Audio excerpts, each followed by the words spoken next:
এই দেশকে কে করবে?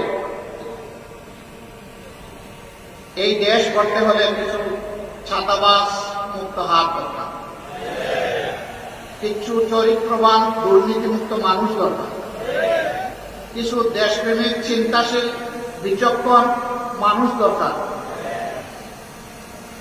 এই বিচারটা করবে কে? আমাদের হাইকোর্ট না জজ কোর্ট না সুপ্রিম কোর্ট? এই বিচার করবে জনতার আদালত।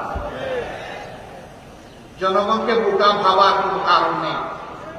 আমরা জনগণের উপর আলহামদুলিল্লাহ পূর্ণ আস্থা রাখি। জনগণ বিচার করবে অতীত কার কেমন ছিল, বর্তমান কার কেমন, আর ভবিষ্যৎ কার কেমন হতে পারে। অতীত, বর্তমান এবং ভবিষ্যৎ বিবেচনায় জনগণ সিদ্ধান্ত নেবে। আমরা সেই সিদ্ধান্তের অপেক্ষা করি। তাহলে সিদ্ধান্তটা আসবে কিভাবে? অবশ্যই নির্বাচনের মধ্য দিয়ে। সেই নির্বাচন হতে হবে সুষ্ঠু।